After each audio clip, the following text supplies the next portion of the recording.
अब हम सीखेंगे मल्टीप्लिकेशन की third technique, multiplication with 5 and 25। यहाँ हम सीखेंगे कि हम किसी भी नंबर को 5 या 25 से कैसे मल्टीप्लाई करेंगे 1 सेकेंड के अंदर। तो स्टार्ट करते हैं। मैं ना आपसे यहाँ पे कुछ क्वेश्चंस पूछती हूँ, आप क्विकली आंसर कर सकते हैं उसका। ठीक है, पूछ लेती हूँ मैं आपसे। 2 multiply 5 exactly 10। 5 multiply 5 25। 8 multiply 5 40। Easy है कैलकुलेट करना ना, इनको मल्टीप्लाई करना आसान है। 18 मल्टीप्लाई 5 यस 19। 14 multiply 5 right 70। लेकिन अब मैं आपसे पूछ लेती हूँ 92 मल्टीप्लाई 5, बस अटक गए। एक और पूछ लेती हूँ 68 मल्टीप्लाई 5। नो, आइडिया नहीं होता ना कि एकदम से कैलकुलेट नहीं कर पाते कि क्या आंसर रहेगा। एक और पूछ लेती हूँ मैं 148 मल्टीप्लाई 5। No idea.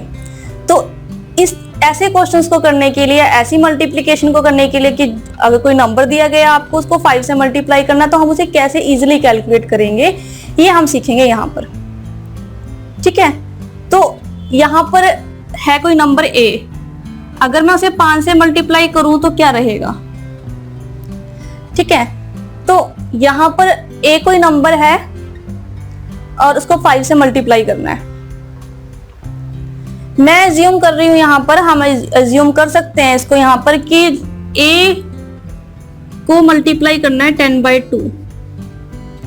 मैंने जो नंबर है 5, हमने 5 से मल्टीप्लाई करना है, इस नंबर को पूरा चेंज कर दिया है। इस नंबर का जो वे है पूरा चेंज कर दिया, मैंने उसे 10/2 लिखा है, क्योंकि हम सबको पता है 10/2 क्या होता है, 5 होता है ना। तो 10/2 5 होता है, तो मैं इसे 5 को 10/2 एज्यूम कर रही हूँ।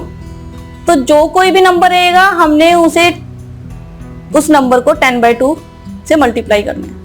मैं इसे और इजी कर लेती हूँ।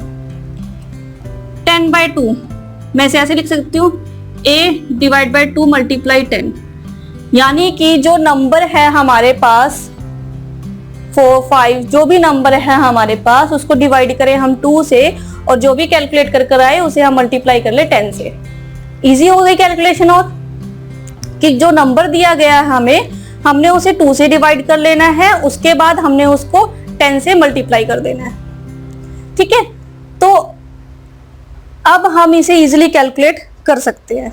और मैं आपको बता दूं कि जो यहाँ पर अब 5 है ना, वो 5 नहीं है, वो 10/2 है। हम 5 को 10/2 एज्यूम कर रहे हैं, तो हम 5 को 5 ना लेकर 10/2 लेने वाले हैं। तो जो भी नंबर रहेगा हम उसे 10/2 से मल्टीप्लाई करने वाले हैं। तो मैं इसके लिए कुछ एग्जांपल्स देख लेते हैं, वर्कआउट कर लेते हैं उन्हें। अब कुछ है आपके पास एग्जांपल्स, मैं ले लेती हूँ उन्हें। जैसे 4 मल्टीप्लाई 5, इसे करें अगर हम तो 4/2 2 मल्टीप्लाई 10 20। 7 मल्टीप्लाई 5, वैसे हमें ये टेबल्स याद रहते हैं तो हम इन्हें ना डायरेक्ट मल्टीप्लाई कर लेते हैं। 7 मल्टीप्लाई 5 35, हमें पता है डायरेक्ट। अब 148 मल्टीप्लाई 5 नहीं पता है ना, तो 148 मल्टीप्लाई 5 नहीं पता, तो हम 148 को डिवाइड बाय 2 करेंगे और 10 से मल्टीप्लाई कर देंगे। अब जब हम इसको इससे मल्टीप्लाई करेंगे तो क्या रहेगा हमारे पास, 74 मल्टीप्लाई 10 740। मैंने आपको समझाने के लिए यहाँ पर ये आप डिवाइड किया, देन मल्टीप्लाई किया और देन फाइनल आंसर किया है। लेकिन इसको 2 से डिवाइड करना इजी है, तो हम इसे ओरली कैलकुलेट करके अपना टाइम बचाएंगे और डायरेक्ट आंसर को फाइंड आउट करेंगे। एक एग्जांपल ले लेते हैं, 32 मल्टीप्लाई 5। अब 32 को मल्टीप्लाई 5 से करेंगे, 32 डिवाइड बाई 2 16 मल्टीप्लाई 10 160। 96 मल्टीप्लाई 5, अब 96 को 2 से डिवाइड कर लो, 48 मल्टीप्लाई 10 480। 72 मल्टीप्लाई 5, 72 को 2 से डिवाइड कर लो, 36 मल्टीप्लाई 10 360। देखा आपने कैलकुलेशंस कितनी इजी हो गई है। हम किसी भी नंबर को 5 से मल्टीप्लाई करें यहाँ हमने 5 को एज्यूम किया है 10/2। अगर हम 5 को 10/2 एज्यूम कर रहे हैं तो हमारे लिए बहुत इजी हो गया है कि हम किसी भी नंबर को 5 से मल्टीप्लाई कर सकते हैं।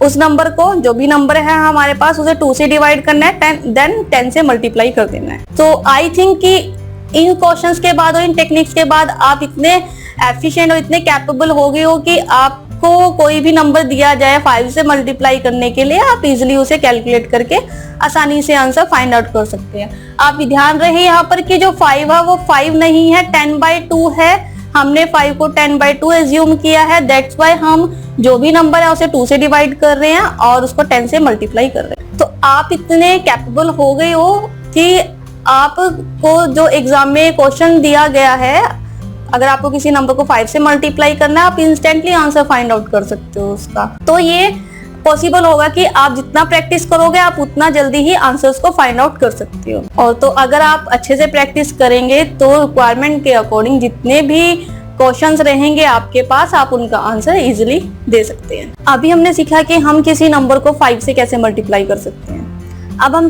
मूव करते हैं कि हम किसी नंबर को 25 से कैसे मल्टीप्लाई करेंगे। टिपिकल रहता है कि हम 25 को किसी भी नंबर से मल्टीप्लाई करें तो हम विदिन सेकेंड या विदिन 2 सेकेंड हम लोग उसका आंसर नहीं दे सकते, है ना। अगर आप 5 से मल्टीप्लाई करना सीख चुके हैं तो आपके लिए आसान है कि आप उस किसी भी नंबर को 25 से कैसे मल्टीप्लाई करोगे। तो आइए देखते हैं। कोई नंबर है a, उसे मल्टीप्लाई करना है 25 से, ठीक है। तो जैसे हमने एज्यूम किया था कि जो 5 है हमने उसे 10/2 एज्यूम किया, तो हम ऐसे 25 को भी एज्यूम कर लेते हैं कि जो 25 है वो 100/4 है। 100/4 जो नंबर है उसको अगर हम 100/4 से मल्टीप्लाई करें तो कैलकुलेट करना इजी हो जाएगा। मैं इसे इस तरह से लिख लेती हूँ कि जो नंबर है उसका हम 1/4 करें और उस जो भी 1/4 कर आएगा उसको हम 100 से मल्टीप्लाई कर दें, तो हमारे पास जो कैलकुलेशन रहेगी या जो आंसर रहेगा वो इजीली हम लोग फाइंड आउट कर सकते हैं। ये जो तरीका है ना, मैं ये नहीं कहती कि आपके लिए बड़ा आसान हो जाएगा। आप यहाँ पे देख रहे हो कि जो स्टेप है वो इंक्रीज हो गए हैं। अभी तक हम 2 से डिवाइड कर रहे थे किसी नंबर को, अब यहाँ पे हम 4 से डिवाइड कर रहे हैं। 10 से मल्टीप्लाई कर रहे थे, हम यहाँ पर अब 100 से मल्टीप्लाई कर रहे हैं, यानी कि जो स्टेप है वो इंक्रीज हो गए हैं, है ना। तो ये जो तरीका है आपको कैलकुलेशन करने का बड़ा इजी हो जाता है। फास्टर तो ठीक है, जब आप प्रैक्टिस करेंगे तो फास्ट भी हो जाएंगे, लेकिन जब आप इस तरह से नंबर्स को जो जिस नंबर से मल्टीप्लाई करना है 5 से या 25 से, अगर आप उसको इस वे में लिख लेते हो तो जो आपके पास तरीका है बड़ा आसान हो जाता है और आप बड़े इजीली आंसर्स को कैलकुलेट कर लेते हो। तो जो ये तरीका है आपके स्टेप्स को बड़ा कंफर्टेबल कर देता है।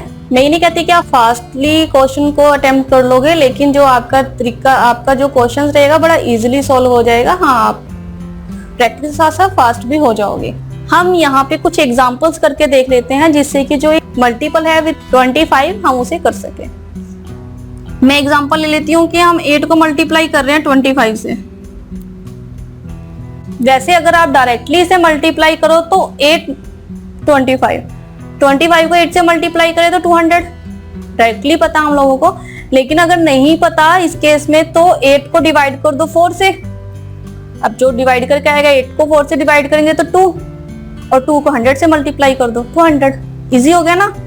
8 डिवाइड बाय 4 मल्टीप्लाई 100, 2 मल्टीप्लाई 100, 200। तो आपके लिए ये कैलकुलेट करना और इजी हो गया। मैं एग्जाम्पल और कर लेते हैं। 36 मल्टीप्लाई 25 नहीं पता। 36 डिवाइड बाय 4 9, 9 मल्टीप्लाई 100 900। देखा, हो गया ना इजी। Next 72 multiply 25। अब 72 divide by 4, 72 divide by 4 18, 18 multiply 100 1800। एक एग्जांपल और कर लेते हैं। 44 मल्टीप्लाई 25, 44 डिवाइड बाय 4 11, 11 मल्टीप्लाई 100 1100। ठीक है, आप देख रहे हैं इस तरह से जो भी हमारे पास मल्टीप्लाई 5 से करना है या 25 से करना है, हमारे लिए बड़ा इजी हो गया मल्टीप्लाई करना, और हम क्विकली उस चीज को एक्सेस करके कैलकुलेट करके हम आंसर्स को फाइंड आउट कर सकते हैं। अब यहाँ पे बात आती है कि अभी तक तो जितने एग्जाम्पल हम लोगों ने करे, जो 5 पे जब 5 से मल्टीप्लाई कर रहे थे, तो जितने भी एग्जाम्पल हम लोगों ने लिए थे वो सारे 2 से डिवाइड हो रहे थे, है ना, 2 के मल्टीपल से वो सारे के सारे। और जो भी यहाँ पे जो भी एग्जाम्पल किए हमने, ये सारे 4 के मल्टीपल्स है, या ये 4 से डिवाइड हो जाते हैं, है ना। अगर अब वो क्वेश्चंस या वो नंबर्स जो 2 से और 4 से डिवाइड ही नहीं होते, या 2 या 4 के मल्टीपल्स ही नहीं है, उन क्वेश्चंस को हम किस तरह से करेंगे? उनको भी हम इसी तरह से करेंगे जिस तरह से हमने इन क्वेश्चंस को किया है। तो जो नंबर 2 से और 4 से डिवाइड नहीं होते, मैं उनका कुछ एग्जांपल्स ले लेती हूँ यहाँ पे। जैसे कि है 25 को 5 से मल्टीप्लाई करना हो तो क्या रहेगा? अब जब 25 को 2 से डिवाइड करेंगे तो 12.5, 12.5 को 10 से मल्टीप्लाई करें तो 125। नेक्स्ट मैं ले लेती हूँ 33 मल्टीप्लाई 5। अगर हम 33 को डिवाइड करें 2 से तो क्या आएगा हमारे पास? 16.5। 16.5 को 10 से मल्टीप्लाई करें तो 165।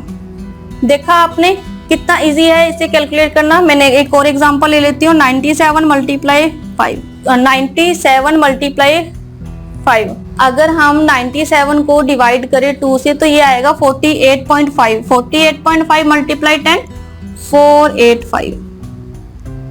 देखा, सेम मेथड हम लोग यूज कर रहे हैं, या सेम कॉन्सेप्ट हम लोग यहाँ पर यूज कर रहे हैं, और जो भी कैलकुलेशंस है बड़ा इजी है उन्हें फॉलो करना। तो मैं यहाँ पर कुछ एग्जांपल ले रही हूँ जिन्हें हम मल्टीप्लाई करेंगे 25 से। 86 मल्टीप्लाई 25। अब यहाँ पे जो 86 है ये 4 का मल्टीपल नहीं है, या ये 4 से डिवाइड नहीं होता, तो हम इसे डिवाइड कर लेते हैं। सेम मेथड से यूज करेंगे कि जो भी नंबर है हम उसे 4 से डिवाइड करेंगे, डेसिमल्स में आएगा हम लोगों के पास आंसर, और जो भी आंसर रहेगा हम उसे 100 से मल्टीप्लाई करेंगे। अगर हम 86 को 4 से डिवाइड करें तो हमारे पास आएगा 21.5। 21.5 को अगर हम 100 से मल्टीप्लाई करें तो हमारे पास आएगा 2150। मैं एक एग्जांपल और ले लेती हूँ 106 मल्टीप्लाई 25। अब 106 भी 4 से डिविजिबल पूरा नहीं होता, एग्जैक्टली डिवाइड नहीं होता है ये 4 से। अगर मैं इसे 4 से डिवाइड करूं तो ये भी डेसिमल में जाएगा, तो अगर इसे डेसिमल में कैलकुलेट करूं तो ये आएगा 26.5। 26.5 को अगर मैं 100 से मल्टीप्लाई करूं तो 2650। अब 2650 106 को 25 से मल्टीप्लाई करके आया। मैं एक एग्जांपल और ले लेती हूँ यहाँ पे 37 मल्टीप्लाई 25। 37 को डिवाइड करें अगर हम 4 से तो हमारे पास आएगा 92.5। 92.5 मल्टीप्लाई 100 9250। तो देखा आपने कि हम जो भी नंबर 5 को, अगर हम किसी नंबर को 5 और 25 से मल्टीप्लाई कर रहे हैं, तो अगर हम उसे दूसरे वे में लिख लें, अगर 5 को 10/2 और 25 को 100/4 एज्यूम कर लें, तो हमारे लिए जो भी मल्टीप्लिकेशन रहेगी बड़ा इजी रहेगा।